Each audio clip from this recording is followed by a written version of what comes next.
Good morning. This is Jason Dean coming at you again from Film Fanatic headquarters.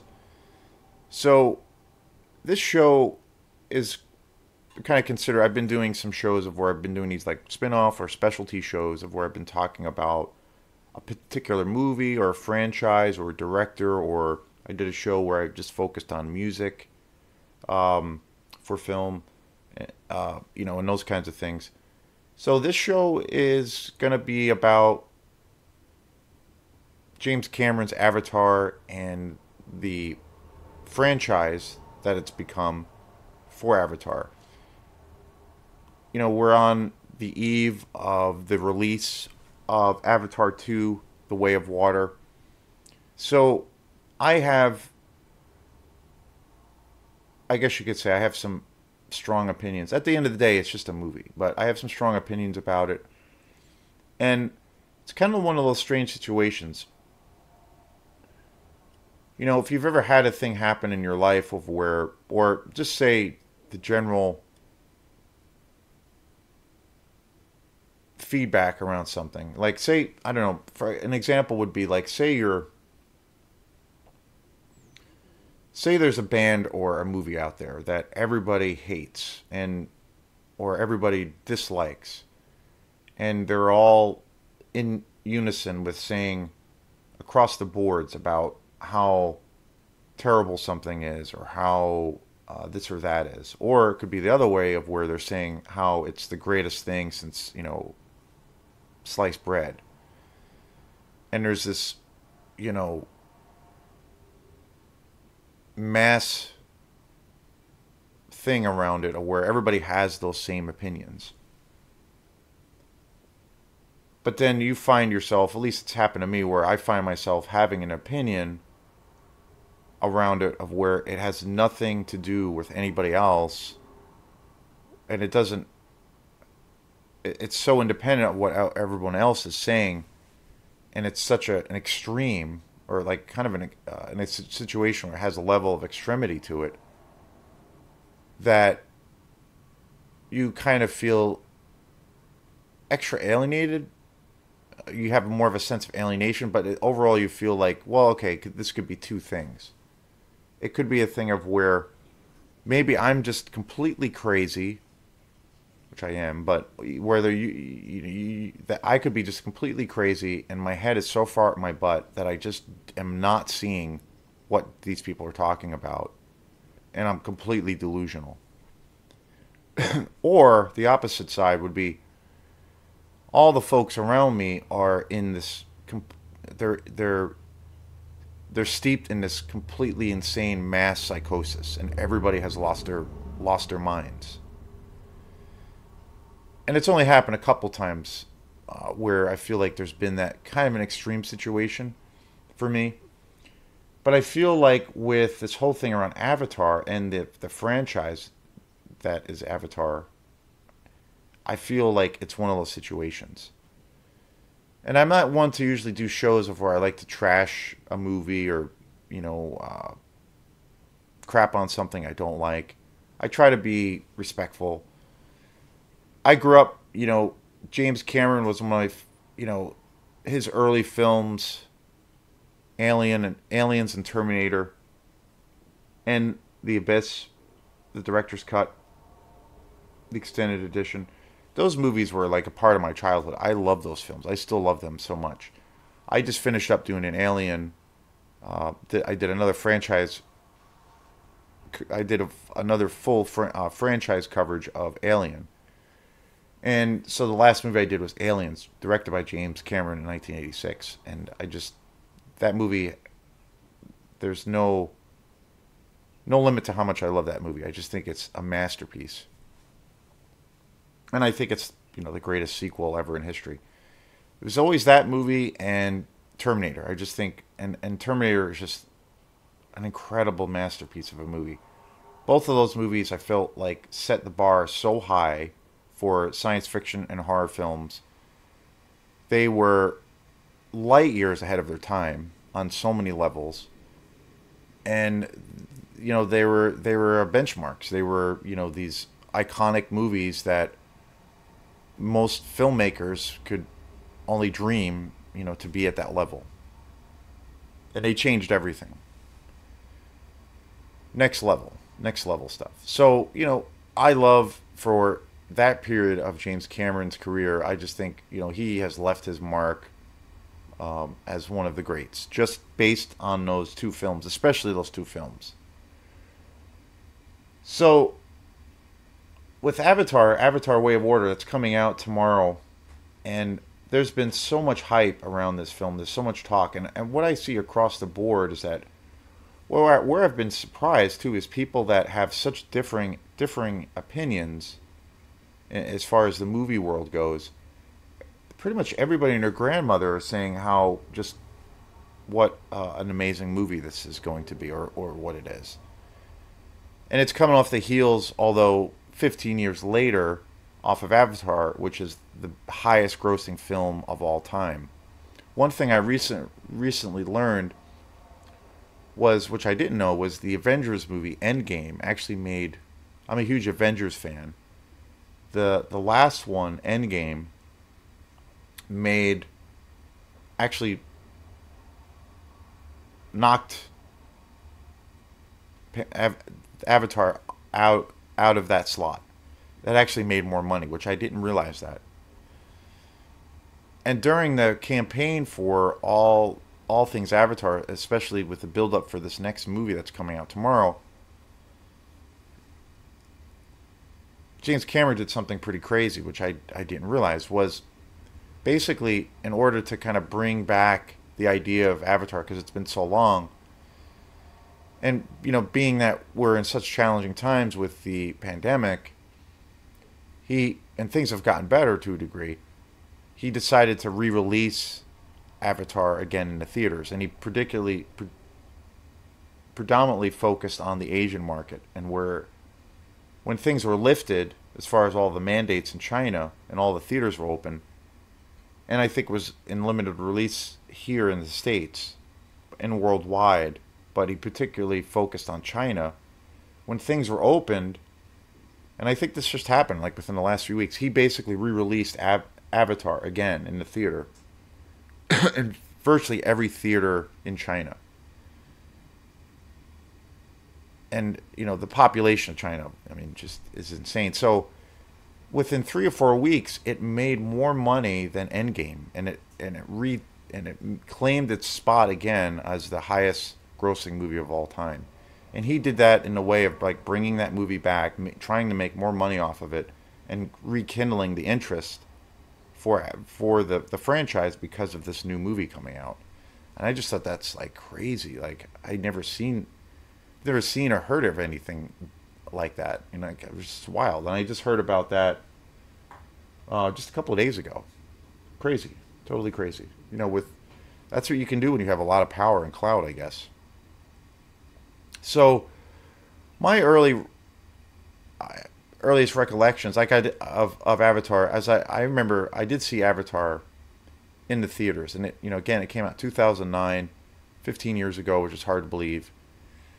And I remember seeing it in the theater, and the campaign I remember leading up to that film was, as far as the promotional aspects, was unprecedented. It was staggering. Like, I mean, it was everywhere. And now with social media, because social media is a way of life, it's even more staggering and kind of overwhelming as far as the press, all the press junkets, interviews, trailers, and what have you, with our, in our social media lives that we have. Back then, people had track phones and flip phones and Blackberries. But now it's like people have these nice iPhones, and essentially they're walking around with full-on computers. So now the access to all of, for advertisements is there. So it's, unprecedented. So you're bombarded by these things constantly, and particularly around Avatar 2. The campaign is unprecedented. It's unbelievable. So I remember seeing the first one in the theater, and my first impression was I liked it. I thought visually it was pretty interesting. There were some things about it that, I had never really seen before. I thought the science fiction element of the story was interesting, as far as the use of where people were, using this new technology to to act as where they were taking over these bodies in this avatar, reality. I thought that was interesting. It was very much, like a first player, or multiplayer video game kind of scenario. I thought that was interesting. And I thought the story was okay. And it's long. All the Avatar movies are at least 3 hours, and I think each movie now is supposedly longer. I think this newer one, The Way of Water, is close to 3 hours, 3.5 hours. The first one I believe was 3 hours. And I thought, so those elements I thought were pretty interesting. But I thought, watching it, I thought, and the acting was good. I thought the stories, the characters were pretty good. But I kind of thought the story itself was, when it got into the meat and potatoes of the core of the story, which was, essentially about, white settlers usurping tribal lands and then enslaving the enslaving the people who originally lived on, in these areas, and killing them and destroying them, and enslaving the natives and killing the natives, and then draining those lands of every conceivable resource. And that's a story that we've heard, a lot, bazillion times. And it's a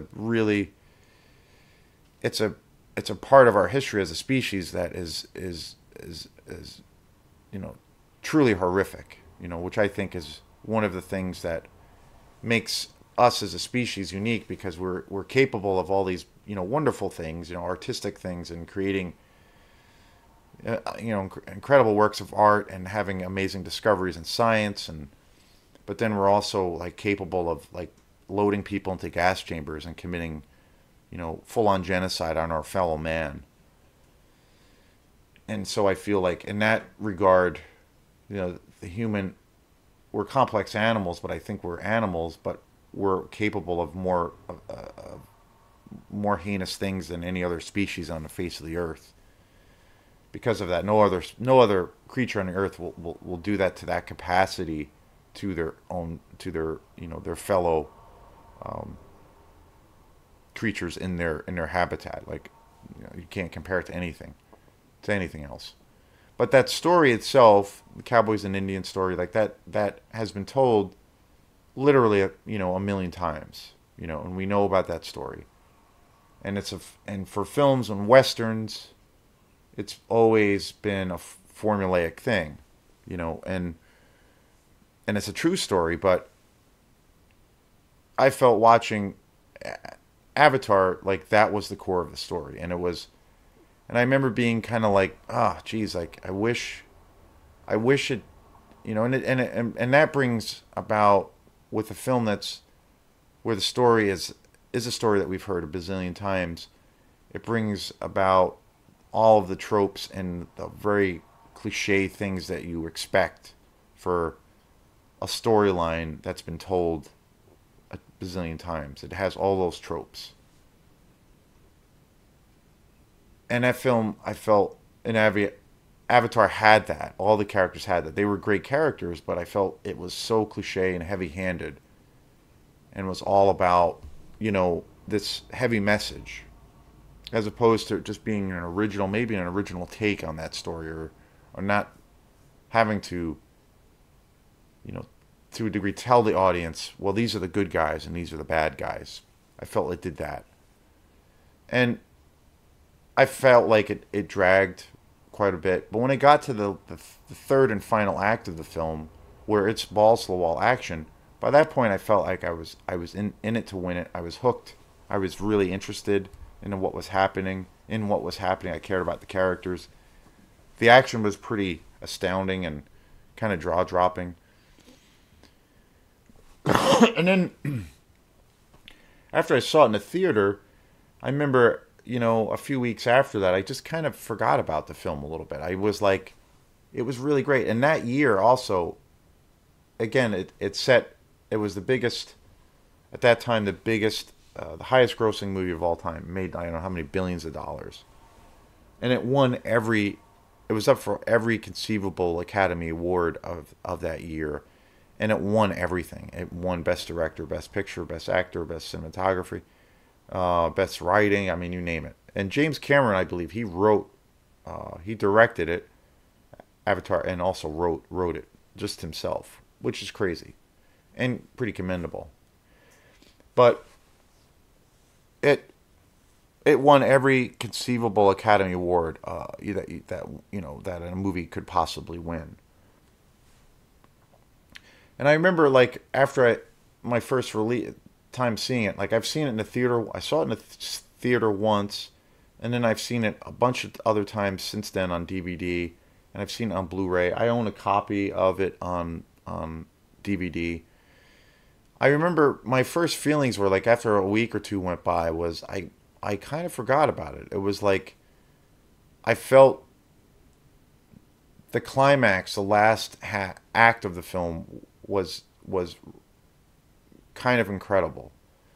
But I felt like I don't know. I kept thinking in my head that I don't know if I want to see it again because I felt like there was all of this other stuff that happened in a movie that was like okay or just kind of generic or mediocre and just to get to that point felt like I could feel like fatigue settle in again, and it felt too taxing. So I didn't really see it again, and I kind of forgot about it. I thought the last half of it was really great, and maybe that was an intentional move by James Cameron to make the movie intentionally kind of slow or generic, and then hook people in by the end.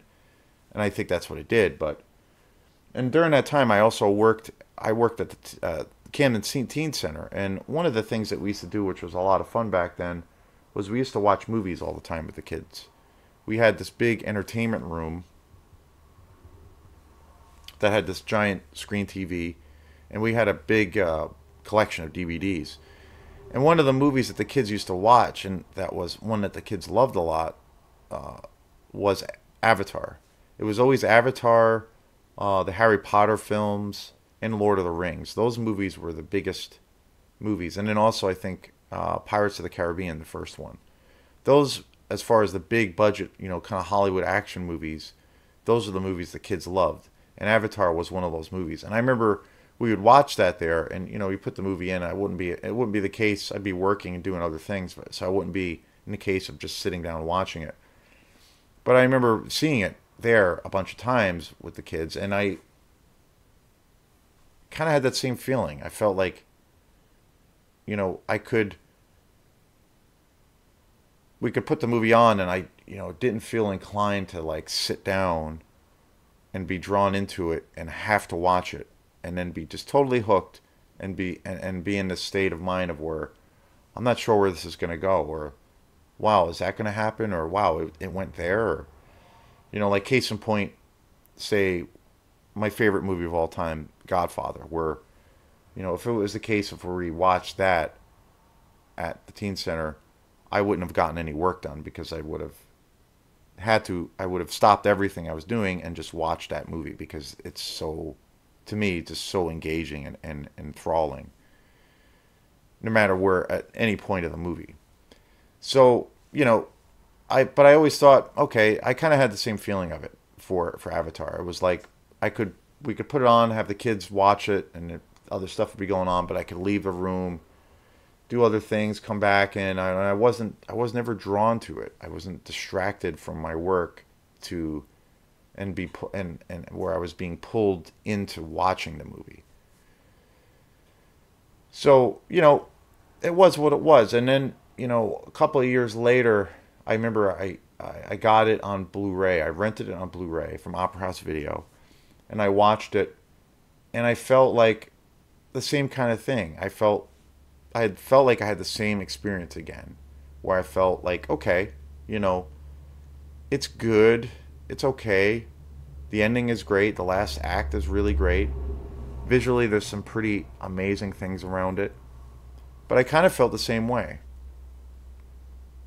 And I've seen it a few times, and there were other times where, because I kept hearing people saying, and all the awards that the film won, and many people saying that it was like the greatest movie ever, and that it was by far the greatest movie ever directed by James Cameron.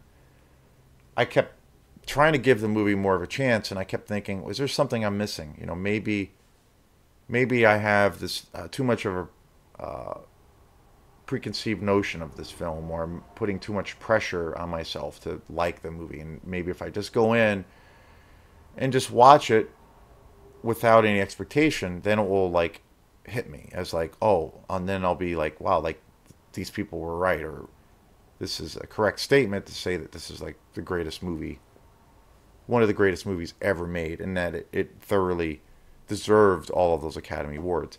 It never really happened. And so fast forward to just recently, I was watching, I was doing the coverage for the Alien franchise, and I got to where the last review I was doing for the set was, for the videos, was Aliens, directed by James Cameron in 1986. And I started to, I've seen that movie a bazillion times, like I said in that show and in that review, and I just, every time I see that movie, I can't get over how just what an example of just a breathtaking movie that is, like a complete ride.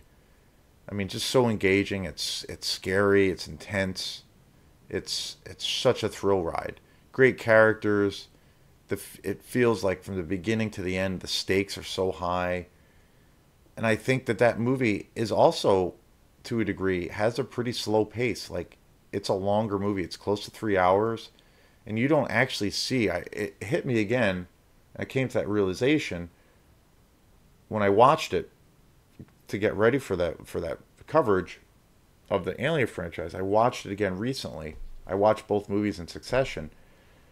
And midway through, I was like, oh, wow, like, I'm totally into this movie. I'm totally invested into the characters. I think it's, like, build-up is just incredible. You're getting just all the right information. But then I realized about an hour and a half into it that, wow, like, there has not been any sight of any aliens at all. There has not been any action in this film at all. It's all about the information you're getting to, like,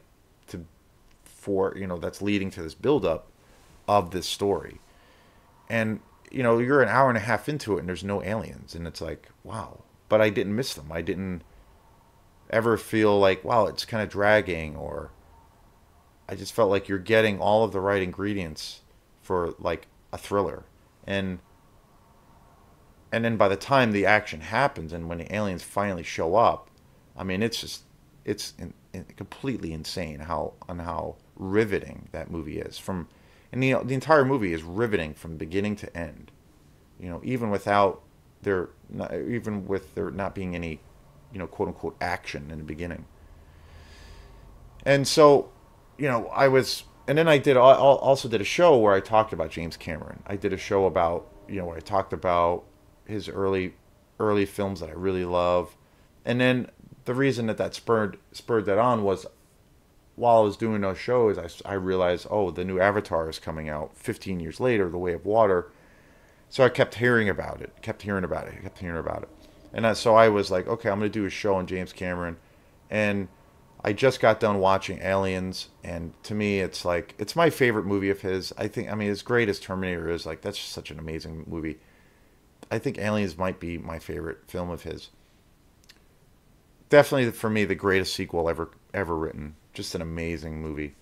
So I was really thinking about James Cameron, and then all I kept hearing about was the release of the new one coming up. So I did a little show on him, and so after I finished Aliens, I started watching Avatar again, and I was like, okay, this is cool. I'll watch, these two movies directed by him back to back, and very different movie, obviously very steeped in they're science fiction movies, but obviously, Aliens is a horror movie, but it's like kind of a war movie, and it's like a combat movie.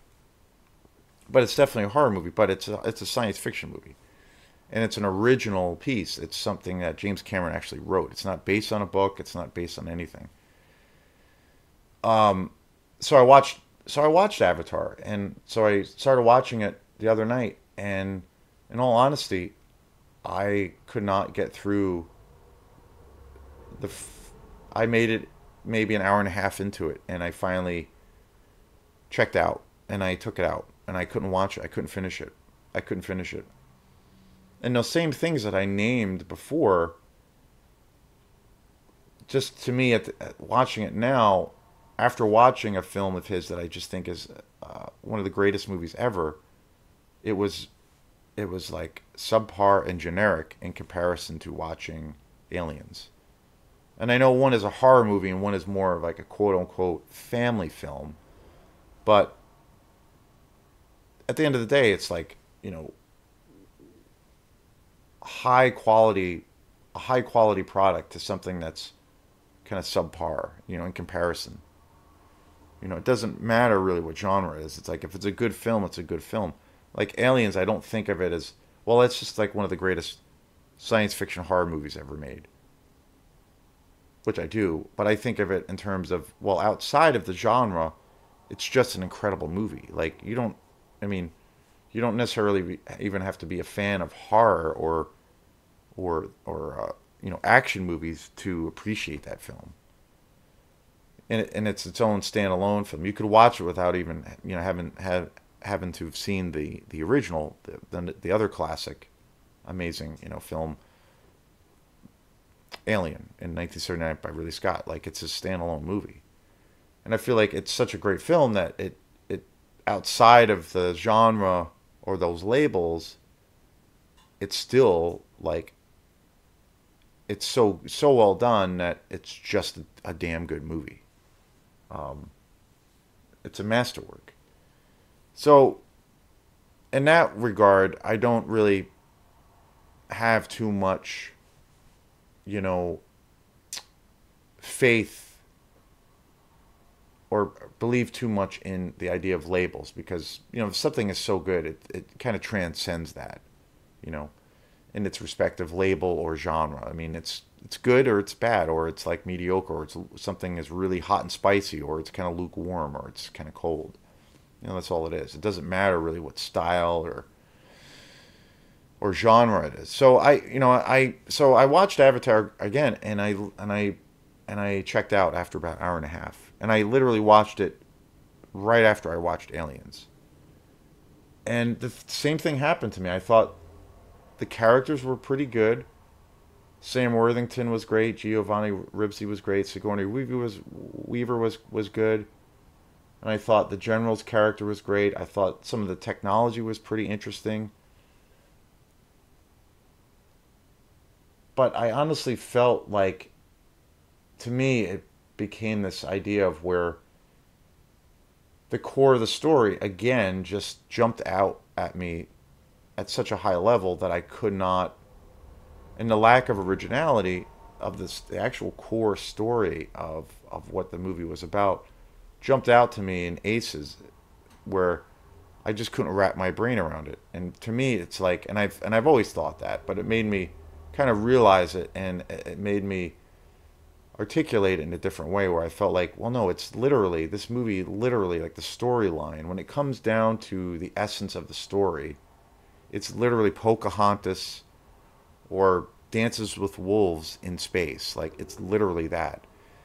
And that story of white settlers coming in to a foreign land and killing and enslaving the natives, and then those settlers also depleting that land of all of its natural resources, is a story that's literally been told a bazillion times. A bazillion times. And on one hand, acknowledging that because that is a part of our dark history, one of the examples of why I think, on one hand, people have this capacity to where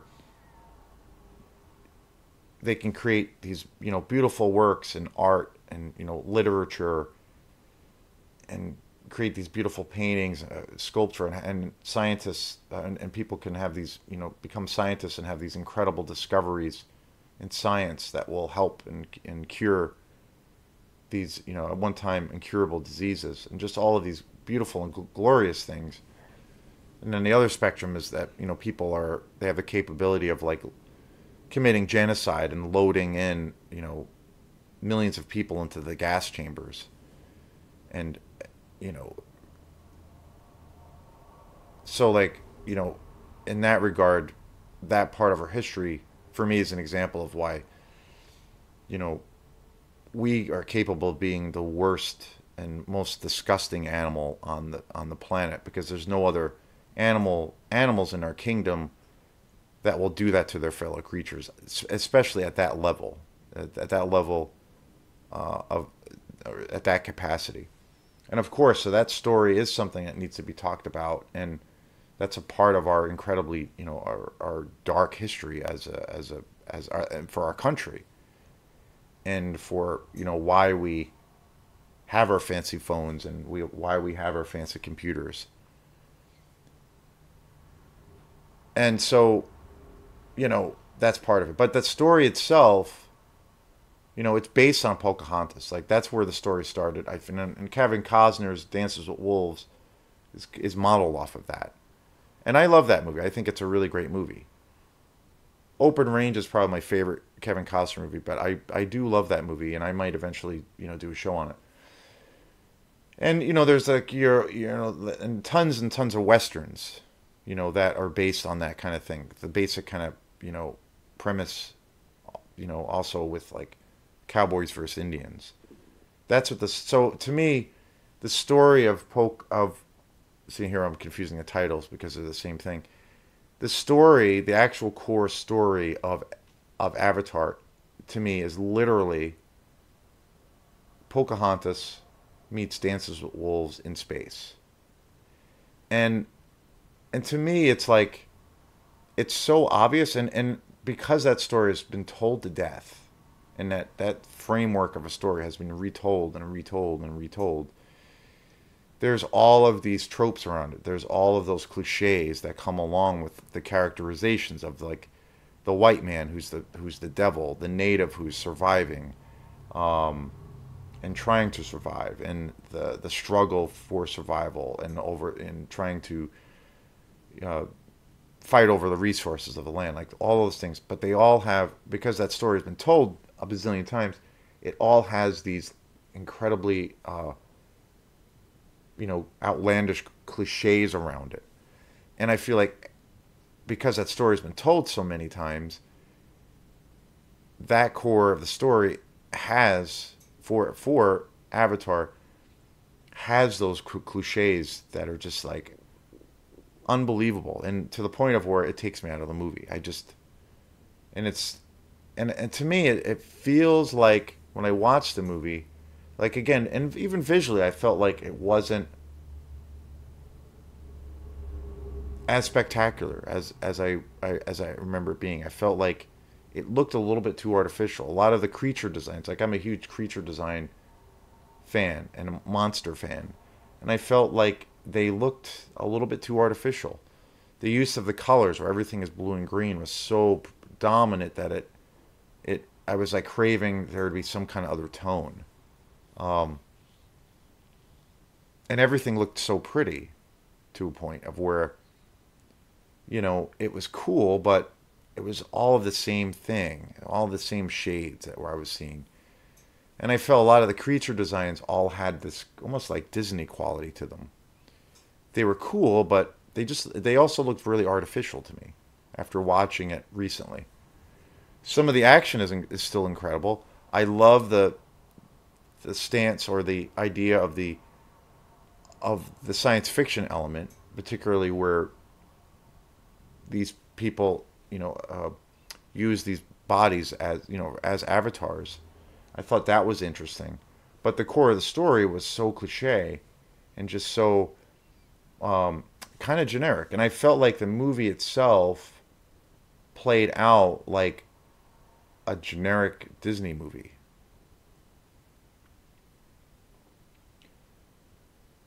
And the funny thing is, if like you take, and I did this a couple of years ago, and I've talked about it in another video a little ways back, where if you take, and I actually did it a couple of years ago as like a little bit of an experiment.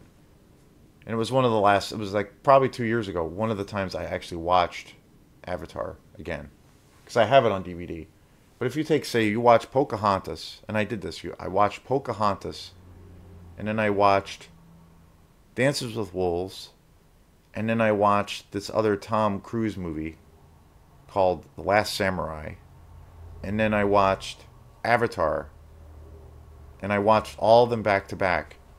Uh, I was blown away because literally those movies are literally the same thing. Literally exactly the same story. Right to a T.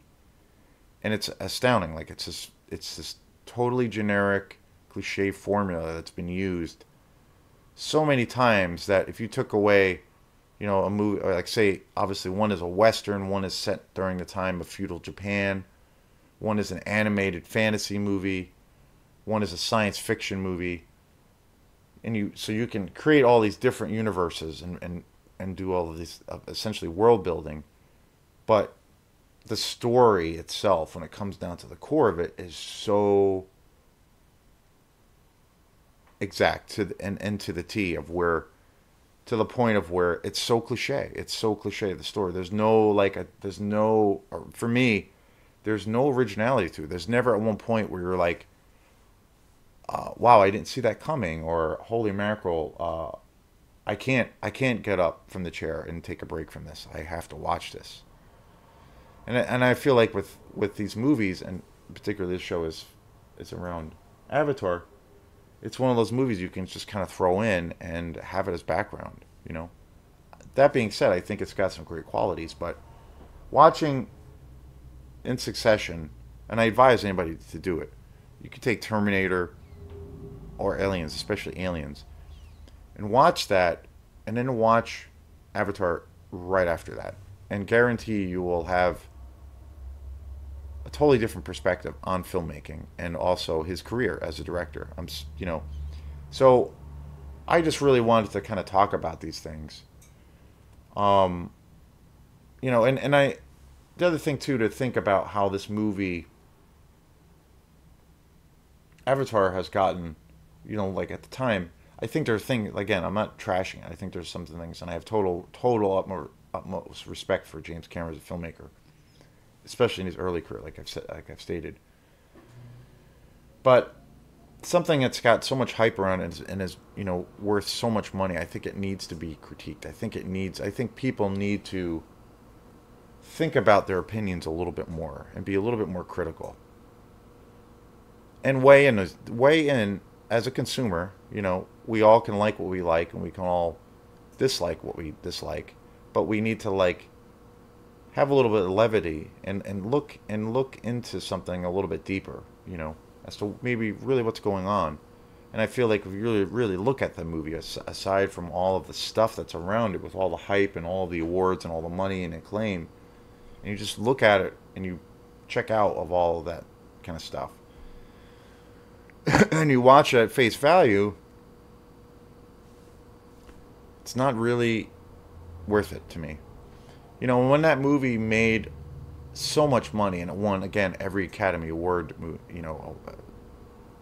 conceivable, like every award you can think of, and I don't really have too much faith in the Academy Awards. I think there's a lot of politics and a lot of BS involved with it, so I don't even really acknowledge it anymore, and I don't watch it anymore or pay attention to any of the films that win. I eventually see them and make up my own mind, but I don't, I'm not clamoring to find out who's going to win. But as far as movies that I feel like, just running movies off the top of my head that I feel are worthy of those awards that have come out in the last, say, 5 to 10 years, I can think of so many movies.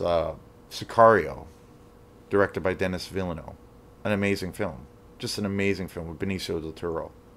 An amazing film from start to finish. Engaging story, interesting story, lots of great plot twists. It's an intense thriller. The action's incredible. Another movie I could think of too, another film that Denis Villeneuve directed, The Arrival. I think one of the greatest science fiction movies ever. Like, it's a trippy ass movie, so utterly original, you can't help but not be riveted. And it's completely original. It's completely original. It's not predictable. It doesn't have, you know, that formulaic thing that's been told, or formulaic way of telling a story that we've seen a bazillion times. Like, it has such a high level of originality to it. It doesn't have those tropes. And the other thing that I hear about what I've seen in comments as far as Avatar, and I'll probably eventually see his other movies. I'll probably eventually see Way of Water. I'm not going to go see it in the theater, but or see it this weekend. But the other thing that I hear about, that I've noticed people saying, where they're saying, like, obviously they feel like, a lot of people, the general consensus is that this movie is like the most epic kind of popcorn film, where it's like pure escapism. It's made for families. It's made for this or that. And I get that. I understand that.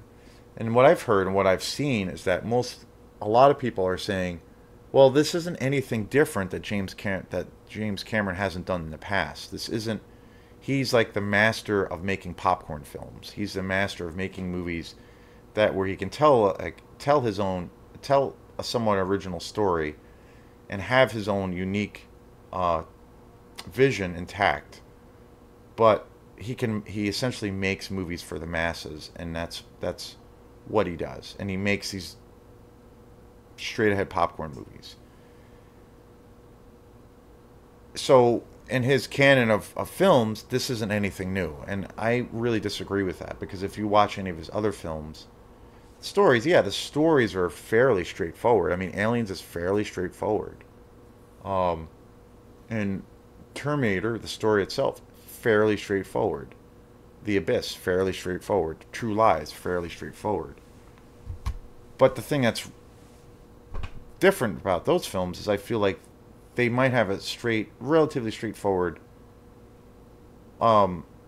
story, good versus evil or whatnot. But it doesn't have those cliches. Those cliches in those films don't exist, that we've seen other filmmakers make in those respective genres, that are just not as good, because they'll rely on those cliches. So it doesn't have those heavy-handed cliches of something you've seen time and time and time again. And plus, the investment in time with those films, as far as the characters, like, there's no way you can put in any of those earlier films and not care about Ripley when you see Aliens, and be like, you know what, I'm not really invested in what she's doing. I don't really care if she lives or dies. Like, I kind of think that's impossible when you watch that movie, because it doesn't have the cliche thing. In some ways, in his early work, he was doing something revolutionary by making, Sigourney Weaver's character a hero, like the hero of the story, a female character, which didn't really happen back then. But it's about her character, and it's so well, you're getting all that information, but it doesn't rely on the cliched aspects of it. It can be a straightforward story, and cliches can be good, but it can cross that line where it's too heavy-handed, or it's something you've just seen and it's too familiar. It's something I feel comfortable. Maybe there's some facets of the public that want cliche to a degree, because there's a level of where you feel comfortable and it's easy to digest. I, on the other hand, understand that, but I rather have something that, maybe views it in a different lens. And those movies are just his early work, like, like Terminator, perfect example. Like, the minute you see Sarah Connor on your screen, you're just kind of gravitated towards her, and you care about whether she lives or dies. But it doesn't have those same, like, cliches, even though the story is so straightforward. And I feel like, no, it was like, those are really good stories. Like, they're well done, and they're giving you something a little bit different, and they're based on the characters, first and foremost. And I feel like with Avatar, it relies way too much on the cliche aspects of those respected genre films, or the classic Pocahontas story. And so I don't believe he is that kind of director. I don't believe James Cameron is like, I think he is now, but back then in his early career, I don't think he was. I think he was just a maverick filmmaker. And he wasn't giving you something you've seen a bazillion times over and over again. So I want to thank, everyone for checking out this channel. I felt inclined to just talk about this show. I have total most respect for James Cameron as a director. He's got more money than God. I mean, but his early work is unprecedented, and it's stuff I'll always go back to. But I just felt like part of me needed to kind of talk about my opinions, which are probably not very popular, and for what it's worth, which is not really anything, but I just wanted to kind of talk and get off my chest my take on this whole Avatar phenomenon that we're living in, and we're going to be seeing these movies probably for the next 10 years or whatnot. So this is Jason Dean. I really thanks a big thanks to everyone who have been checking out my YouTube channel here on Film Fanatic YouTube. Really appreciate the love. If you like this page and like listening to me talk and rant about my eccentric tastes, please like and subscribe to my page.